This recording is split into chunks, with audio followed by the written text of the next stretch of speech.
Hi, everybody. Welcome to this adult romance debut panel. I think this is the first one I've ever done. This is the first one, obviously, for the year, but I think this is the first one I've ever done. So I'm so excited to be chatting about like the genre that has single-handedly gotten me through the last 4 years. If you don't know who I am, my name's Lily. I'm the moderator for the panel, and I'm kind of just like the face behind Utopia State of Mind on the internet. So I'm going to have our panelists introduce themselves, and we're going to then segue into questions that I sent that I thought of when I was reading everybody's books. But if you have any questions during the time of the panel, then please put them in the chat, and I will remember, hopefully, to go back to them at the end.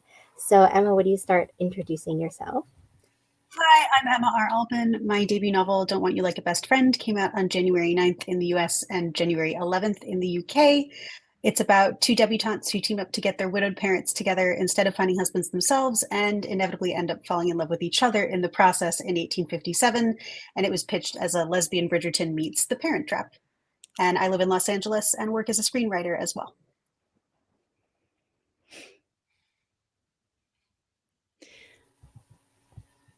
Laura, do Should you I? want to go? Okay. Hi, I'm Laura Piper Lee. My debut rom-com just came out, adult rom-com. It's called Hannah Tate Beyond Repair. It came out February 13th, so it's not quite a month old, but it feels a month old. And it came out in the UK a week after that. It is the story of a messy millennial single mom. It kind of begins with a really bad relationship that she's getting out of, and she's forced to go move in with her loving but irresponsible country parents in the wilds of Blue Ridge, Georgia, and help them turn around this nightmare fixer-upper cabin to rent out as an Airbnb. And there's a hot carpenter, so you can see where this is going. And it was a really fun book. And this past month has been so much fun, like doing all the launch events and everything for it. So I've just been having a blast with it.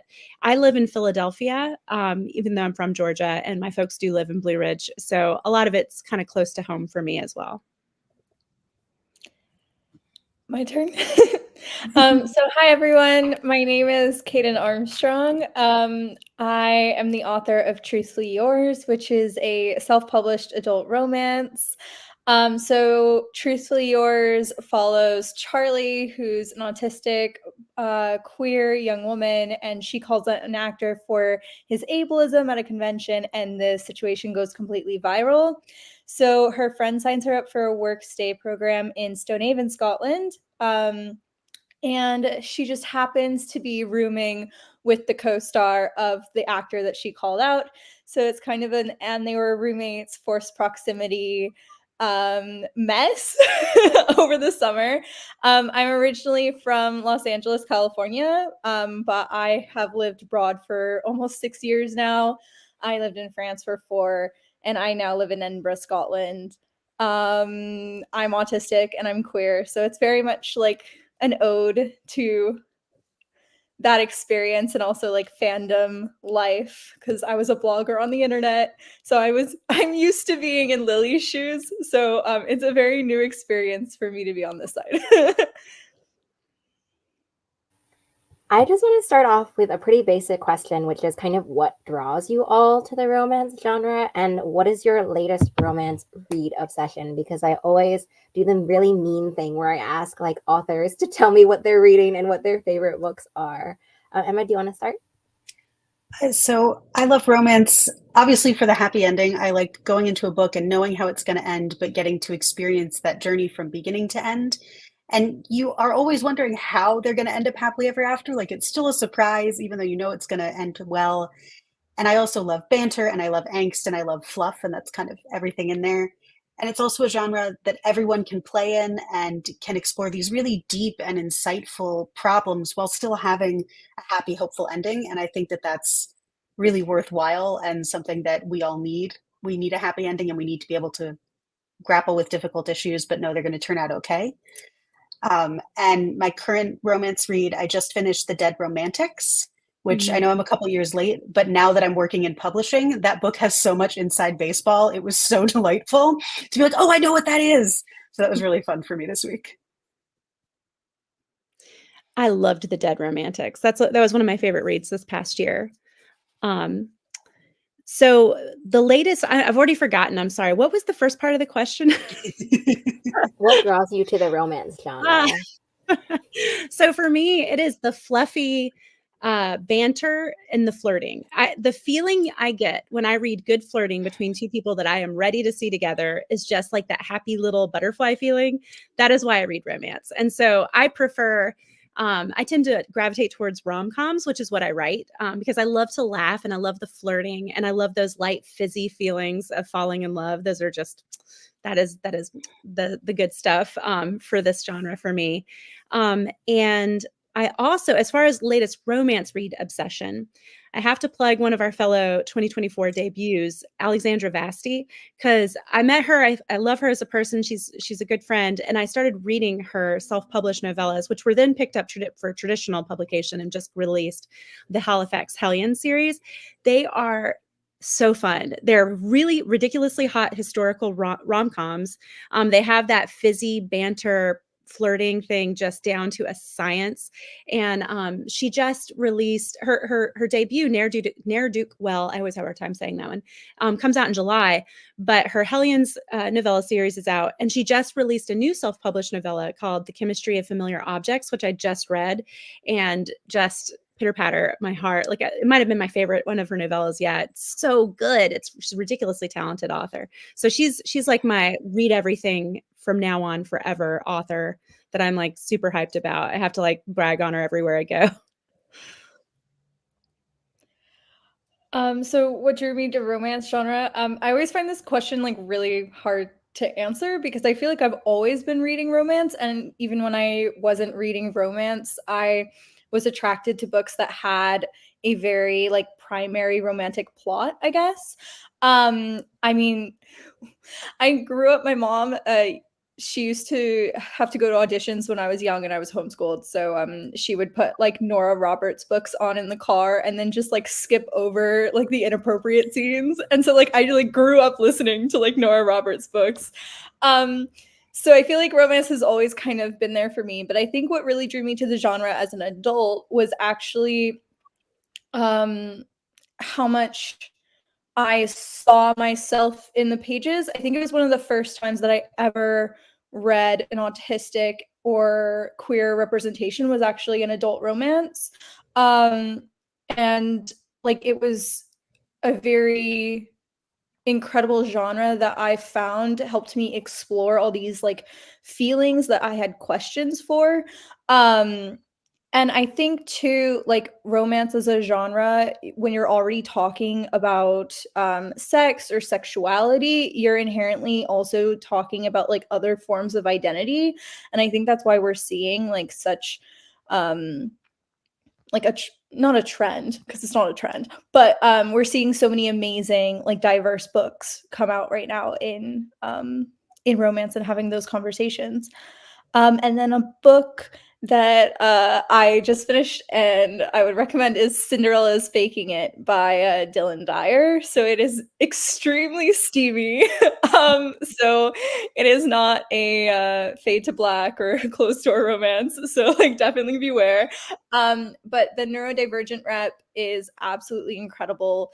And also the steam is amazingly written. So I am very much obsessed with that. I'm not biased at all because Dylan is like a good friend, but also like I do really love the book, so it's my new obsession.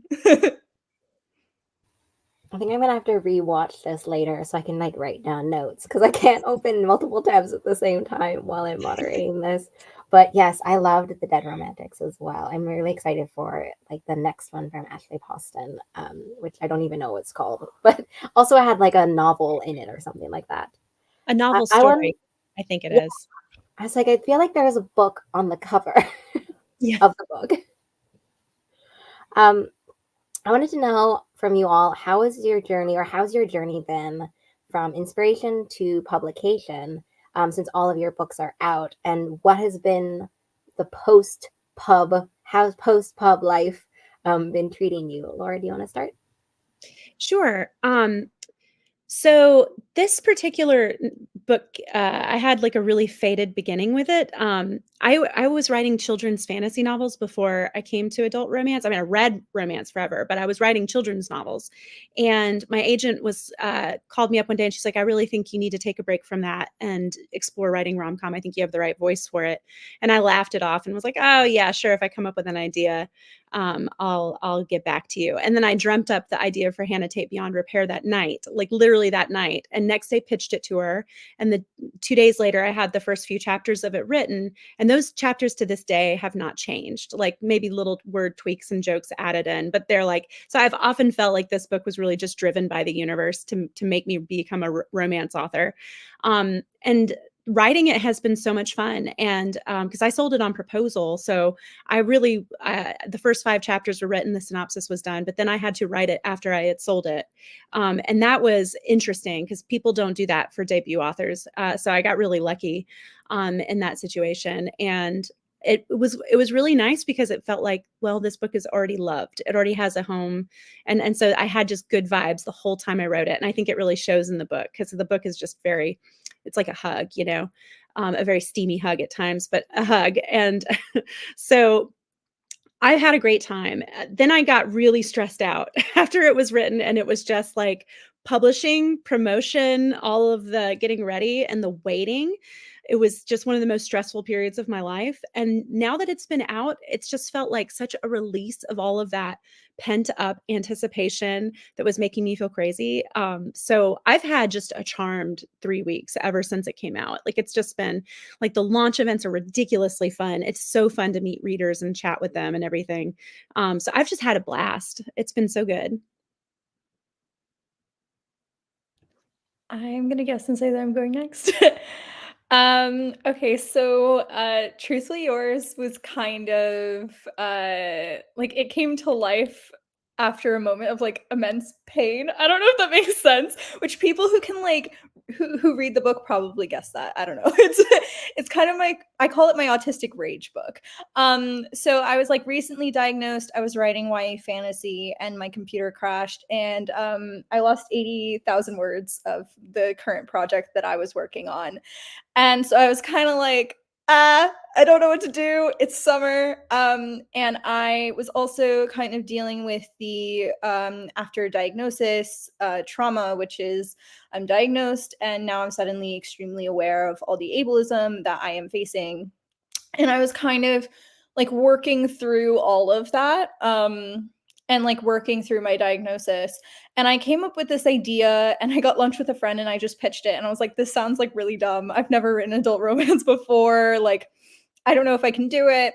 And she was like, no, like you need to write this. So I sat down and I wrote the entire first draft in under a month, which is insane, but I hyperfixated. So yeah. And then I wasn't really sure what I wanted to do with it. It went through a lot of editing. It went through a lot of sensitivity readers and beta readers. And I did actually pitch it to a few agents, but it wasn't really finding a home. I talked about it once on my TikTok and the TikTok got like 15,000 views, which is not a lot, but a lot of people were like, oh, I really want to read this.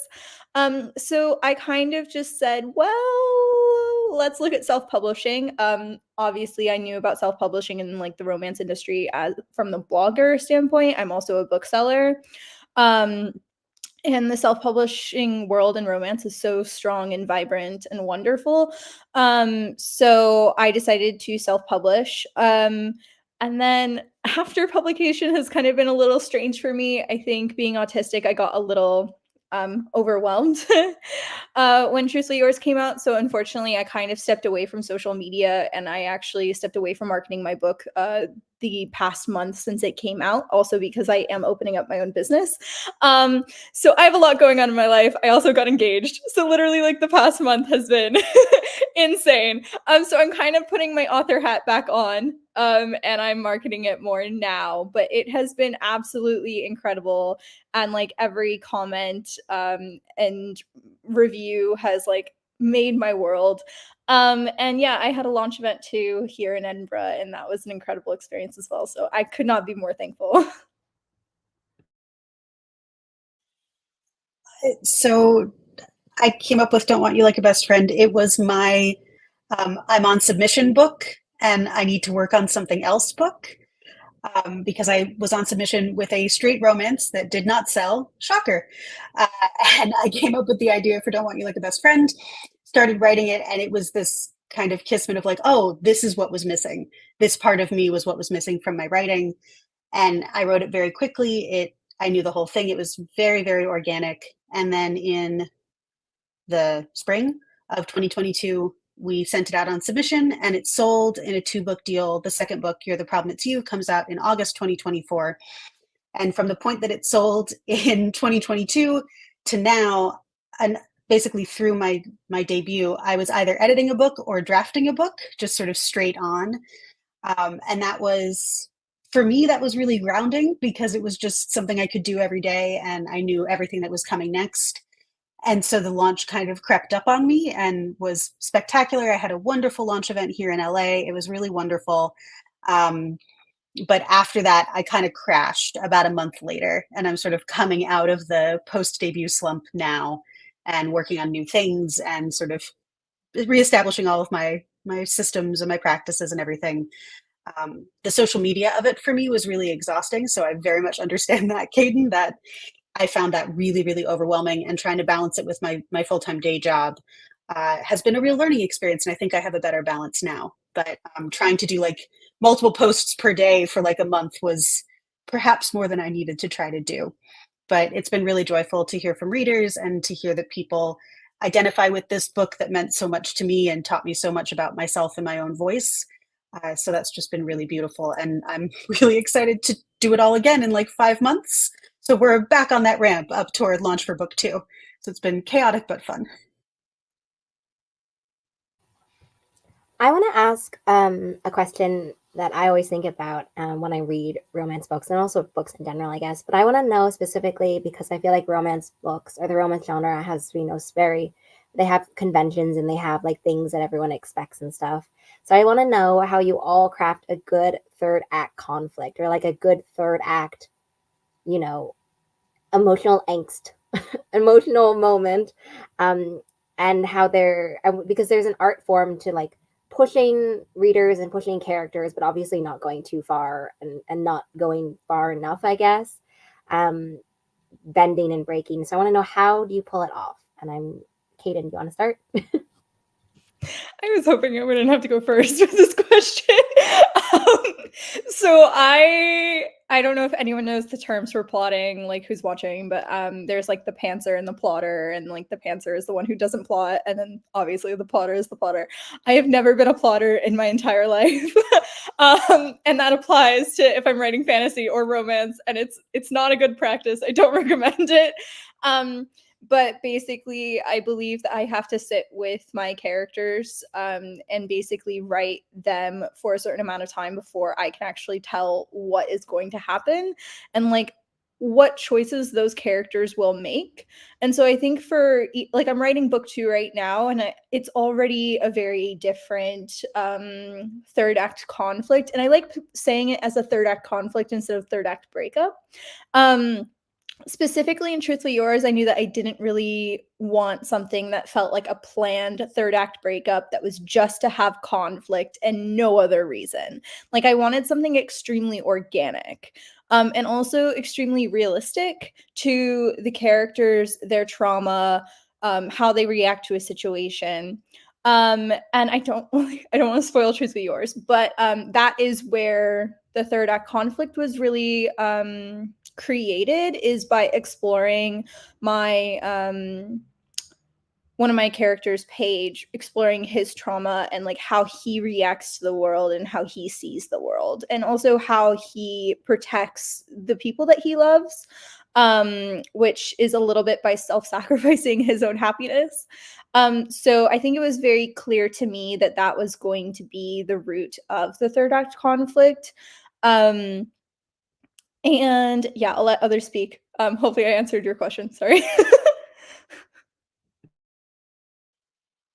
I'm a super non-confrontational person.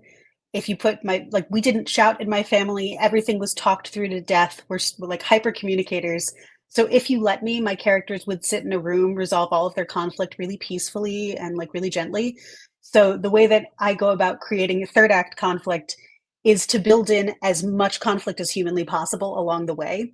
And so I start with an idea and think, how can I make this the hardest way possible for me to end up at a happy ending? And starting from that at the beginning as I'm conceptualizing helps me work through to, okay, they're going to come to like this absolute can't go any further point. And now that I know who they are and how they are and what they would do, how would these two characters or however many characters solve this problem? And that helps me create conflict where just me as a person would never ever have that kind of conflict. And then it also, don't want you like a best friend is more an external conflict where you're the problem, it's you, is a little bit more internal.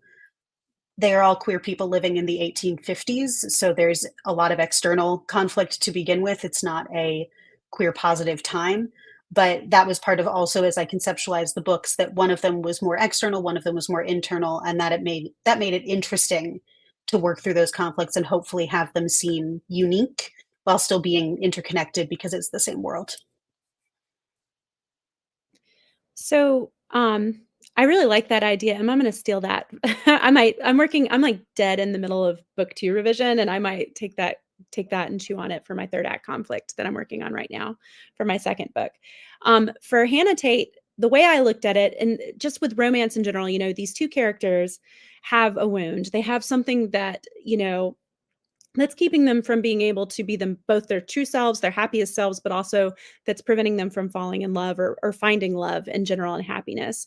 And so I know that the third act is going to twist on that. It's going to be that last death cry of the wound, the bad misperception that's been holding them back, that they're going to act on because they just still haven't fully resolved it. It's like that, the trauma rearing its head one last time before they transform and they can get past their issues. And so mine and Hannah Tate, it's an external situation that prompts the problem. But because the love interest River has not changed, like he has not addressed his commitment issues and his willingness to be like fully in a relationship, it makes that external conflict so much worse for her and for her family. And it makes her finally hold it against him that he hasn't changed and that and it kind of just confirms her belief about what does it take to be a really responsible adult partner in a relationship that's been her misbelief the whole time. So I knew that I wanted it to sort of twist on each other that way. So if you're familiar with the romance author Rosie Danon, she's fantastic and very smart about romance. And I'm doing this gesture because I saw this her talk about it this way once, and I really liked it, where you almost think about the two characters like a Rubik's Cube, and they just don't fit. And, and they keep, every time something happens in the plot, it's just still not fitting in place. And then finally something happens and it's perfect. Right. And so I like to think about that when I'm plotting the book, like how are we getting closer, and maybe two steps back kind of thing, as the plot goes on until they finally can just click together into place. And you see, oh, I see how you were just off just a little bit this whole time. But once we change these little things, now we fit together. So that's what I try to keep in mind when I'm doing it. But it's hard. Third act conflict is hard. Book 2, I tried to do it without a breakup, without like a fight, and let it be all external. And one of the first beta conflict feedback I got was like, it feels too wrapped up already, because like people they expect it too. So you have to really over deliver on the external conflict for people to feel satisfied, without the people actually having a big fight with each other. Yeah, that's definitely one of the reasons why I wanted to talk about it specifically in our panel today. Yeah, this balancing about, not making it feel too stressed and like too unrealistic, I guess, but also still everyone is expecting something to happen, right? If you've gotten like 70% through and you haven't reached it, then you're like, is it gonna happen? Like, what's going on? So I want to pair some books together and chat about some of the themes that people have already brought up. And the first one I want to talk about how in Truthfully Yours and Don't Want You Like a Best Friend, both of your books are dual perspective, which I think is really interesting because it allows this kind of other window into the romance, other window into the characters and how each of them see themselves and how, you know, they are seen by other people, I guess. So I wanted to know from both of you, how did you approach distinguishing each of the characters and their own motivations, especially since there's like conflict of and secrets and stuff about the dual perspectives? And how did you balance the development of the arc because of or with, despite, in conjunction with the dual perspectives? Emma, do you want to start? So with Beth and Gwen, I actually conceptualized them as separate pairs that I worked on Beth and Cordelia, her mother, and Gwen and Dashiell, her father, and figuring out what those two households were like and what their childhoods must have been like and all of the backstory of each of their separate families informed so much about how both of them would interact with the marriage market and how their parents would want them to interact with the marriage market. And so that for me made them very distinct very quickly. And so it was really easy for me to know, oh, this is how Beth would react. And it would be very different than how Gwen would react to this particular situation. That Beth is more proper and demure and shy because it's her first season and she's our fish out of water perspective into the season. So in terms of balancing the POV as all the events happened, I think I would say I based it more on Beth's journey, and that Gwen's journey wrapped around that because Beth had the more traditional season arc. So I could know she doesn't know how this works. I can tell the audience this in this chapter. I can tell the audience this in this chapter. And then Gwen, I got to deepen everything with she has a different perspective. She is reacting to how Beth is doing this. And they're very much equal protagonists, but in terms of plotting the book, it was easier to shape it around Beth's more traditional arc and then use Gwen to kind of pop in and mess everything up and be the chaos monster that she is. And I love her very much. But it also, having their parents having their second chance romance in the background could also inform like, oh, we need to know this about Cordelia, so it's a Beth chapter. We need to know this about Dashiell, so it's a Gwen chapter. And that helped beat everything out. And I think I had to lose one Gwen chapter that I'm still very sad about because there couldn't be a corresponding Beth chapter. There was no new beat for her to have. So we lost that. And that was in like the back half of the book and it made me sad. But that is the problem with dual POV. If you're going to alternate very faithfully, at a certain point, if you don't have something for the other person to do, you have to lose that first POV in the pair. So that was challenging but fun. Yeah, I think my experience is very similar to Emma's, where I started with Charlie's POV.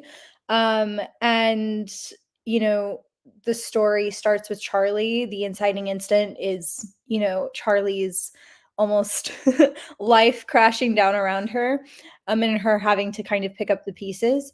And so Paige starts out as a spectator, like he spectates this moment that extremely impacts her, and then he's kind of watching and wanting to check up on her. One of my favorite scenes is actually one of the first chapters is the first chapter that we get Paige's point of view, and it's literally him asking his like best friends if they've heard any news on her because he doesn't have social media and he doesn't want to know, and they're kind of teasing him for like kind of stalking her. And he's like, no, I'm not. I just want to know that she's okay. And so I think it was also extremely important because of the representation in this book.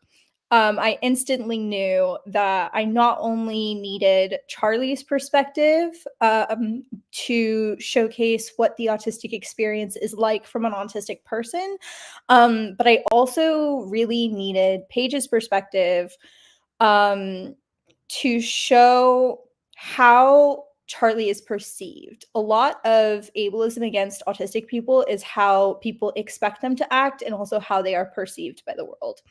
And so I think it was really important to show that, and also to show a partner who is willing to put in the work and what that looks like from their point of view, not just from the other partner's point of view. And then I didn't really stick to one chapter is Charlie, one chapter is Paige.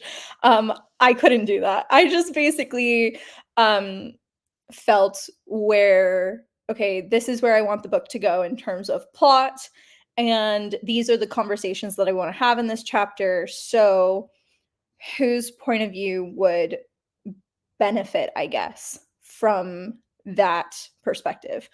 I don't know if that sentence was actually a sentence, but I hope you get what I'm trying to say. As you can see, my books go through lots of editing. They don't just come out perfect right away. But I think that answers your question. Yeah, I like what you both have been touching upon in terms of kind of what is important for the arc of the story. Like, who do we need to see through at this particular moment to understand and like to feel like to sort of foreshadow where the book is going to be going throughout. And one of the main themes that I really loved in both Hannah Tate Beyond Repair and Truthfully Yours were these characters who have to change their opinions, sort of re-explore and figure out. I think that's what's really great. As someone who has a really hard time changing my opinion on like anything, I feel like both of your books and exploring that I found really sort of resonated with me. And so I want to know what drew you to these themes of like changing your opinion and re-exploring how you feel about something. And for obviously for those who are viewing who haven't read the books yet, could you just kind of give a general vision about your characters sort of lives or wants in relation to that theme? I tried to keep that second part like as spoiler free as possible, being as vague as possible. Laura, do you want to start? Sure. So in mine, Hannah Tate is this, she had a surprise baby with a boyfriend, and she's just, in the beginning of the story, she's really just trying to make it work because she had a very unstable childhood where her own mother, while loving, kind of parentified her, made her feel like she was emotionally responsible for everything as a kid, and without giving her the tools to like know how to be an adult and take care of things. And so Hannah has this sort of sense of urgency about being a better mother for her kid than her own mother was able to be for her, because she's still taking care of her mother in a way in the book. And so the book begins with this like kind of frantic, like, I have to be responsible for everybody, but I don't know what I'm doing. And with that kind of mindset, her first instinct is to go for somebody who's going to be able to help shore up where she's weak in life, like somebody who's financially responsible, somebody who had stable parents to teach them how to live in our like hyper capitalist world and get things done and save for retirement and do all these things that seem impossible to her because she just didn't know how to do it, and she didn't have anyone to teach her how to do it. So she has this real mental block towards, living on your own terms, and because she's just dominated by this idea of what she should be doing all the time and how she's not doing it right. And so I gave that to her because that's something I have dealt with as I've grown older, feeling like, I don't know what I'm doing. Nobody taught me how to do anything. I have to do everything for everybody, and I don't know what I'm doing. And that's just a really frantic, kind of anxious mindset to live in. So I've been working on that and changing that perspective my whole adult life, something I've been working on this whole time. So I wanted to give Hannah that same emotional experience because I feel like I've had a lot of growth in that area, and I wanted to explore it in a book. And so the love interest, River, is kind of a perfect foil for Hannah because he's this hot hippie carpenter. He lives in a treehouse. In the first version of the novel, he used to like bury his money in the yard, but my editor was like, "That's a bridge too far. that's too conspiracy theories. So you gotta dial that back." But in my head, I always kind of conceived of him as like a hot Ron Swanson from Parks and Rec, like just somebody who just chooses not to participate in what we think of as required American adulthood, and how Hannah, who's so worried about doing things right and being there in this way that her own mother was not able to be there for her, falling for somebody who's even crazier off the deep end on all of those things that she feels weak in. I wanted her to have to really grapple with that because she really finds a connection with him. She starts to respect herself when she's around him, and he really challenges her whole worldview about all, like, and helps her, really gives her the keys to sort of rethink how she's approaching her life. And on his side of things, he's gone very far, in his mind, he thinks that, in order to have boundaries against, America corporate, because he's very anti-corporate work and capitalism.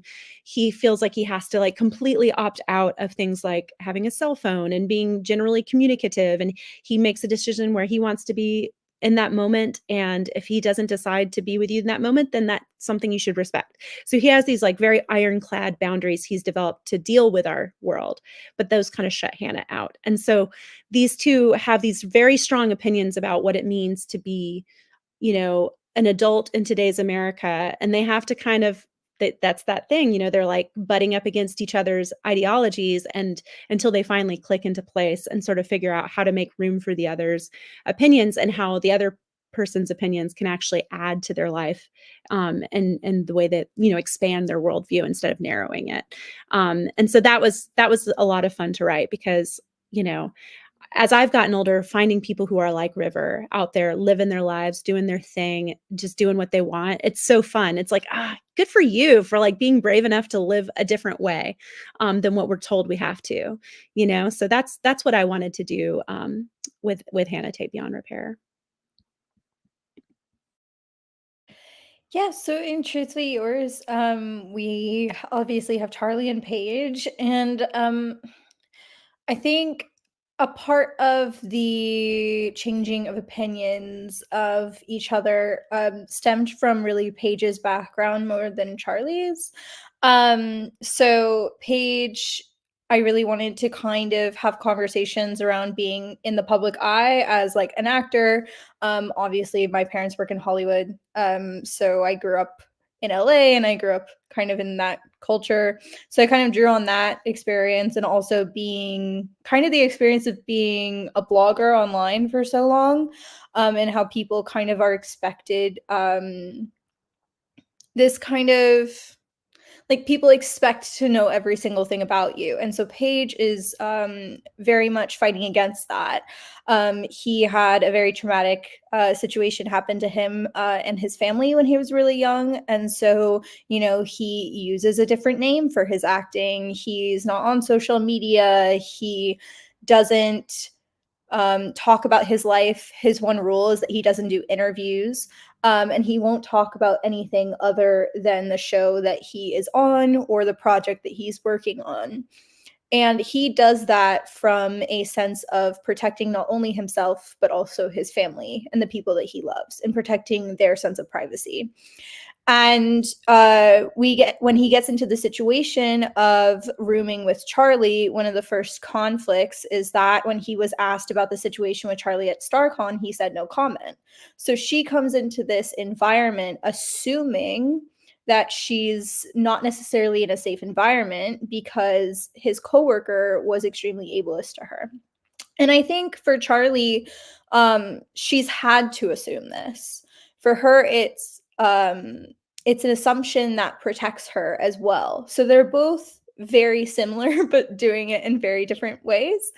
And so that inherently begins this conflict where they have to change these assumptions of each other. Charlie is assuming that Paige has ableist ideas of not only Charlie and her autism, and Paige is kind of assuming that Charlie kind of is the person who will assume that he is just a bad person. Like, he's very, very annoyed by her assumptions. And so it's a very interesting line to walk. I think as someone who is autistic, I really wanted to kind of have that conversation around like perception and assumption and how that shapes how we interact with other people. And also kind of bringing it back to the third act conflict conversation, like the major conflict in Truthfully Yours actually really happens in the first chapter. And so the conflict for the book was stemmed more on the emotional side than outward influence. And I think that's where perception comes into it. And you slowly see Charlie change her mind about Paige more than Paige changing his mind about Charlie. The thing that Paige really has to grapple with is that his choice to stay silent is inherently making him complicit in his coworker's ableism. And so he has to kind of work through that and that choice and ultimately decide what he wants to do. Yeah, I would like to comment, but I can't comment without entirely ruining the ending of Truthfully Yours. And was something you mentioned before about the historical fiction setting is a question I want to ask now, because I loved how in Don't Want You Like a Best Friend you also talk about the homophobia and the sort of privilege of being with someone you love as a queer person in historical fiction, and how it's present for some people and not for others, right? And so I wanted to know if you could talk about how you explore this theme in your book, and also some side characters that might contribute to that element. And did you enjoy sort of the historical fiction research that you had to do, like the homework, I guess? I enjoyed the homework very much. There's something for me that's always very joyful about being able to sit down and just like go from a journal article to a Wikipedia page to an in-depth Jane Austen like dissertation, and then walk away at the end of the night not having written a word and be like, I did writing tonight. I really enjoy that about research because it's really intellectually stimulating, but also like can be a break from certain parts of the creative process. So I really enjoy that. Um, in terms of crafting the multiple queer narratives that exist in Don't Want You Like a Best Friend and are expanded on in You're the Problem, It's You, I wanted to show that there was a difference in class, and that there's a difference between in a binary gender sense in that time period, that for particularly for young women of the nobility, their lives were very, very small. They were kept to a very strict set of rules. They were not able to go out into greater society. So they weren't able to be exposed to other viewpoints, like full stop, doesn't not about sexuality, just like you had what your family thought and maybe the people that you interacted with, and that was that.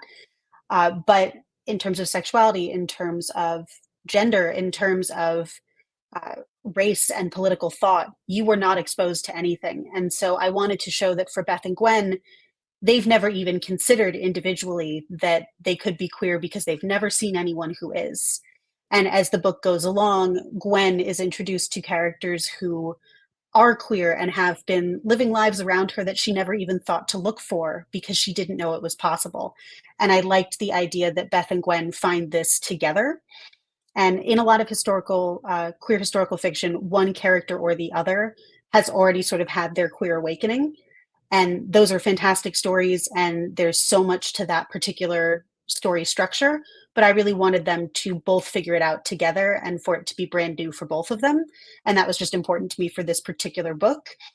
But Gwen having sort of older sapphic mentors was also really important to me. And there's a line in the book where the housekeeper, Mrs. Gilpy, and her lady's maid, Mrs. Stelm, are talking to Gwen about how they have architected a life together. And Mrs. Gilpy says that it's the only time in her life she's ever going to say this to Gwen, but it's easier for them as commoners to architect a life together than it is for Gwen as a member of the nobility. Nothing else in Gwen's life is easier than it is in a commoner's life, but that one particular thing about being able to fade into society, you could share a boarding house room together and no one was going to bat an eye.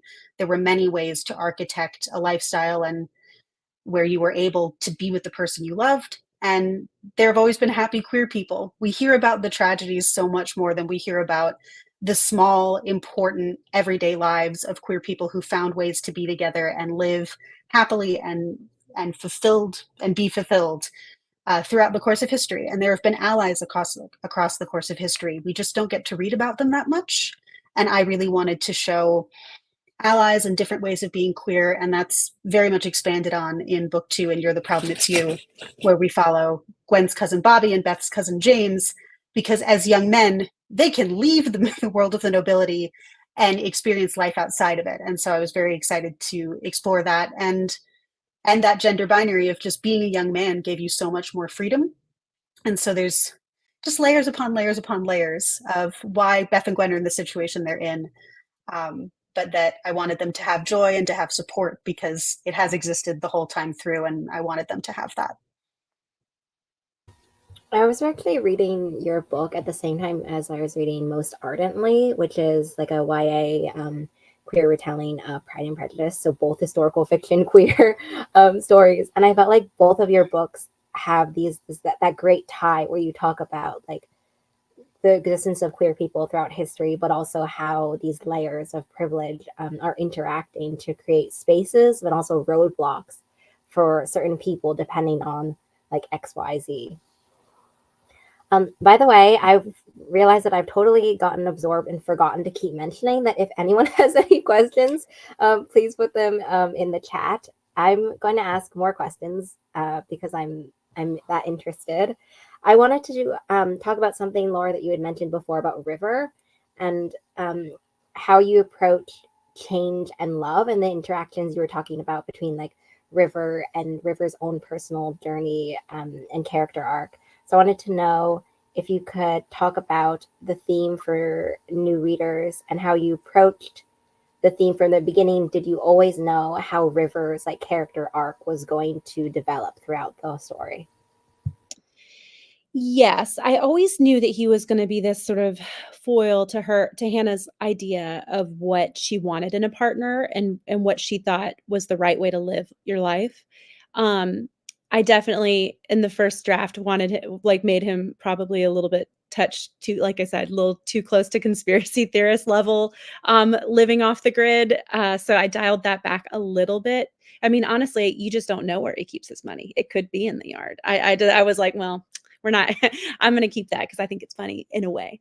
But so I did know that in the course of revisions, Hannah Tate and Hannah Tate Beyond Repair, River had a much more elaborate backstory in the first draft that I presented to my editor, and she actually had me cut like a huge chunk of it, and so in that sense, it's different because I had a lot more to his backstory, and it was a lot more traumatic. Like it was a sadder, and I think that it maybe messed with the balance of the rom com, for him to have sort of like more of a tragic past that led to part of why he lives off the grid, and so I had to sort of it's interesting when that happens, because it happens, especially in traditional publishing when you have a vision for the book and who these people are and what made them that way. And then somebody comes in like the voice of God and is like, actually, it's going to be different.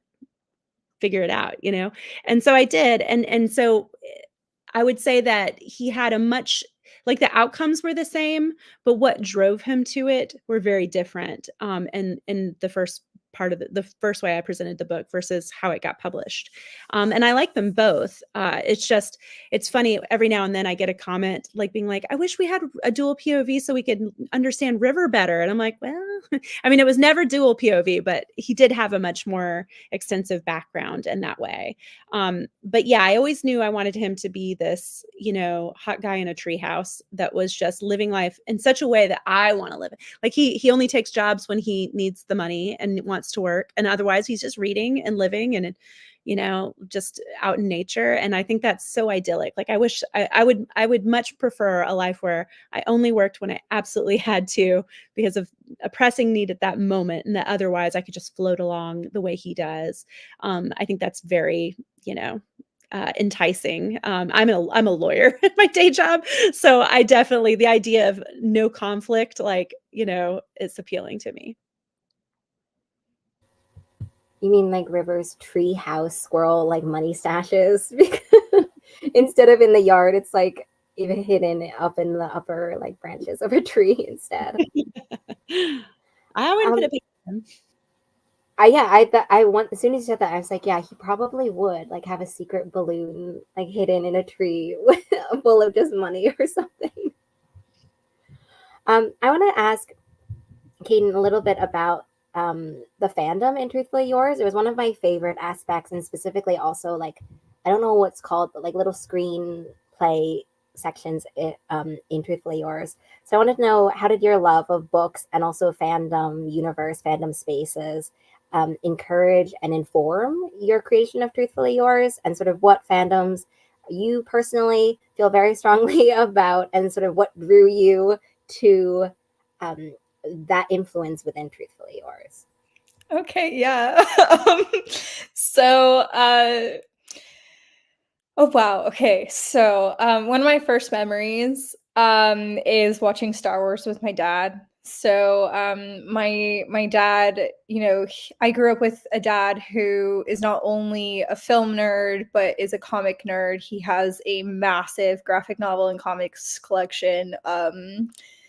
And like I'm from LA, and unfortunately the past couple of years we've had some really bad fires that have threatened our city, and California in general, and the West Coast. And it's like my memories of those fires are um having to leave my house and grab all of my dad's most precious graphic novels, including like all my precious books and essentials, but also like my dad's graphic novels.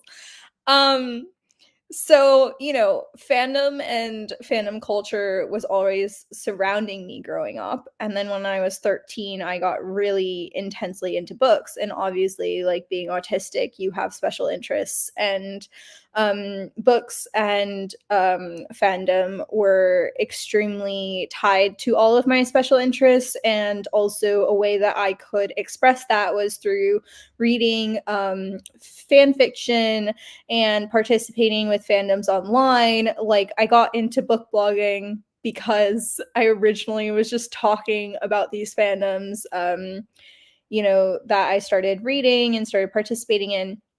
And when I started writing Truthfully Yours, I think it was a really difficult conversation to have in terms of identity. And so I really wanted to center it in something that I found was extremely playful and really easy for me to kind of talk about. So the idea to center the book around not only StarCon, which is basically Comic-Con, but Starverse came to me really quickly. And then what you were talking about, the epigraphs at the beginning of each chapter, which is either scripts from a Starverse, which is the show that Paige is on, tweets, different types of fan fiction, which was extremely entertaining to write. I got to write like not so it like basically the fan fiction has like the title, the author, the author's note, and then like a little bit of the fan fiction that they're writing. And I got to write like the classic fan fiction, like, I'm so sorry I haven't written, like, my high school final exams were so rough, and like my parents like weren't giving me enough attention or money, and I literally couldn't. I was like, I need to go back on my anxiety meds. And I was like, this is so entertaining to like put in like what it's like to read fan fiction, like the oh and like little moments like that. So that was my nod to like other fan fiction readers, and also the amazing fan fiction writers that exist out there and use that creative platform for their creative art. And yeah, so it very clearly came to me as the kind of epicenter of where the story was going to unfold.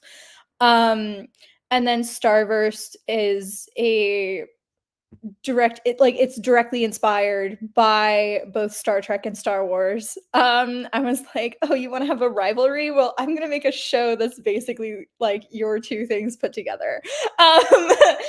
And then yeah, I mean, I think it's pretty clear which fandoms I interact with. I openly talk about the fandoms that I interact with online. I love talking about the books that I love. And I really wanted to also kind of have a character who's struggling to interact with this fandom because it has harmed her. So I don't think that I go into that conversation as much in this book, but I'm kind of thinking about having that conversation in later books. And like how we kind of engage with fandom and like when to let that go, because ultimately a fandom or a creative entity does not matter as much as human beings. So I'd like to explore that a little deeper, maybe in later books, but Yeah, I think I answered your question. I'm so sorry. I went on like a special interest like rant about Star Wars. It's very easy for me to do. Yeah, well, I wanted to ask about that when in our panel, because it's so clear how much fun you're having, like in these fanfic snippets of like your already fictional world. It just feels so playful, and I love like reading it. You can just tell that you have like not only such a deep understanding, but also this playfulness within like these meta layers that you're exploring. I think the Yeah, it's last book, very. Oh, sorry. you go.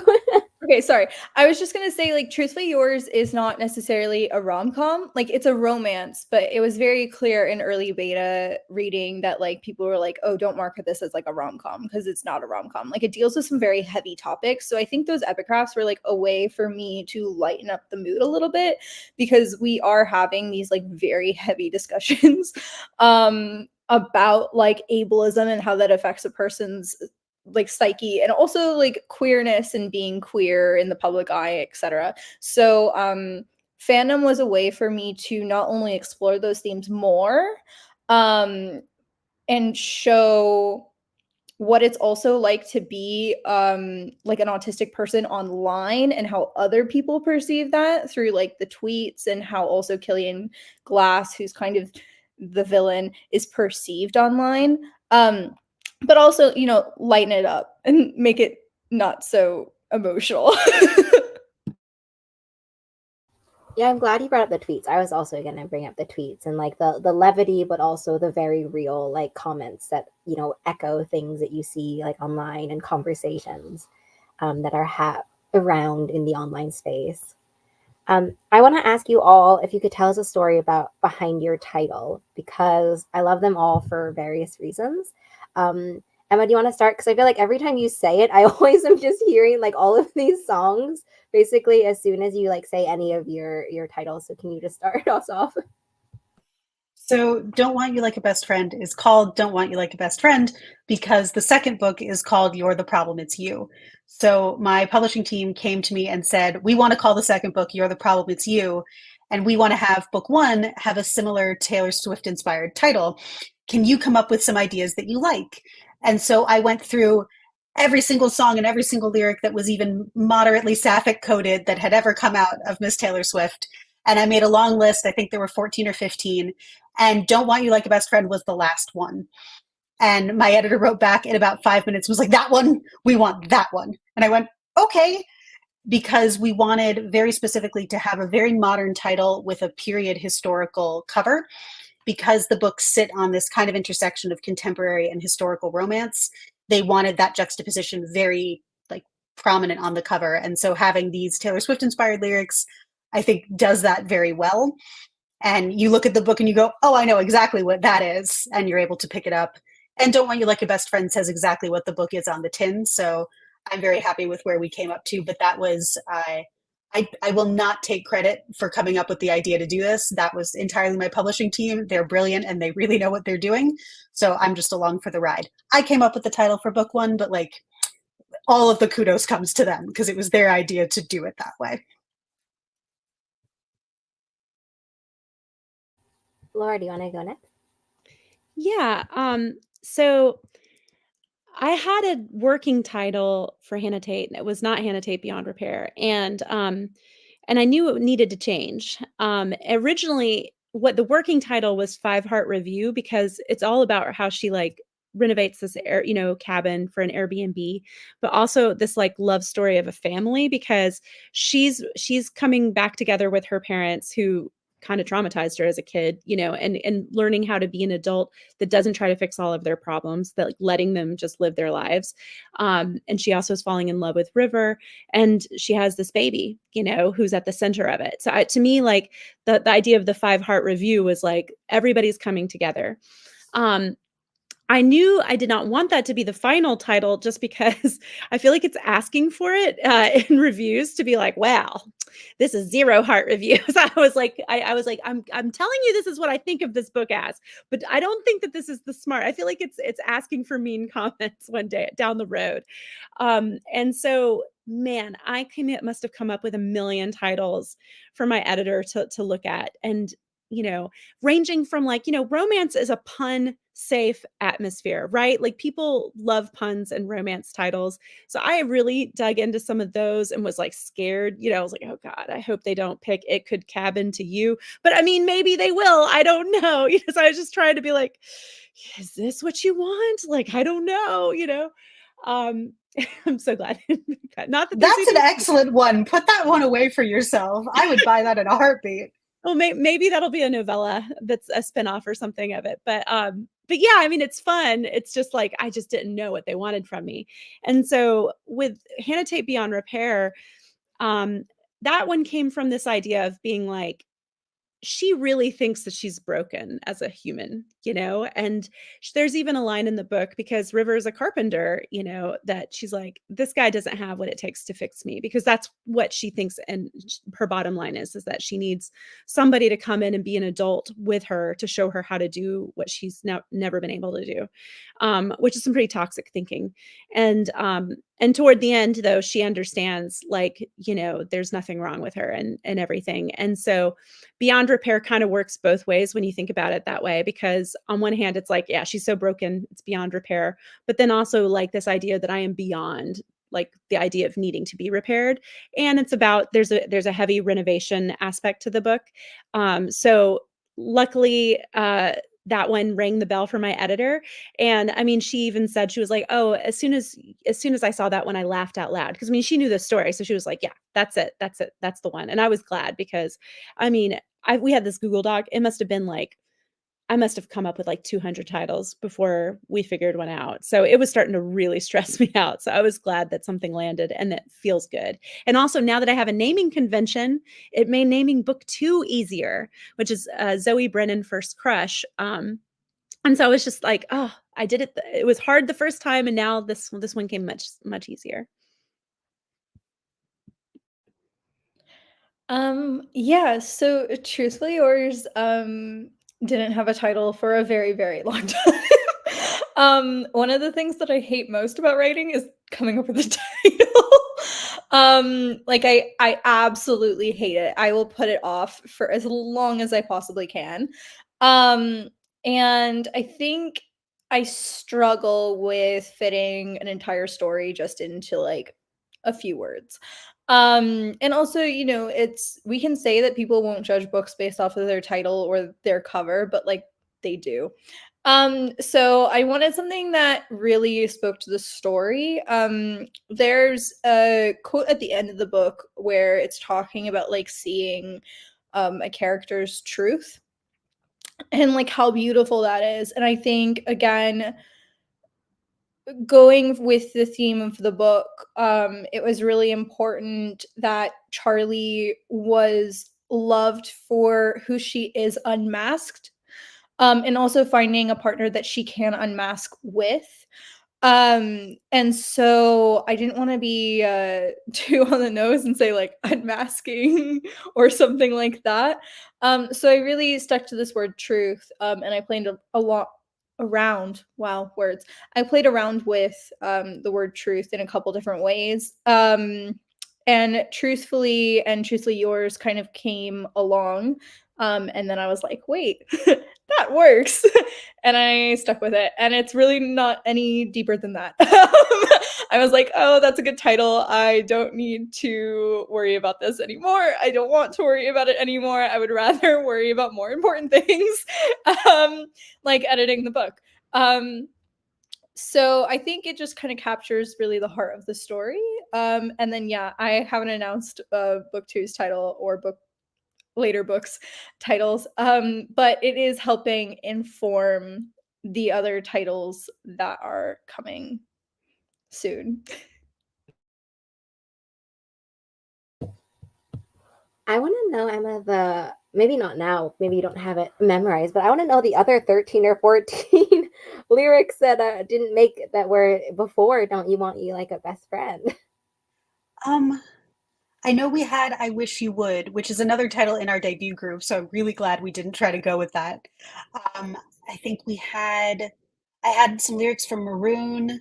I had some lyrics from Wonderland. I'm not remembering exactly which ones they were. I had some lyrics. I play around a lot with, can I ask you a question? Some lyrics from Enchanted as well.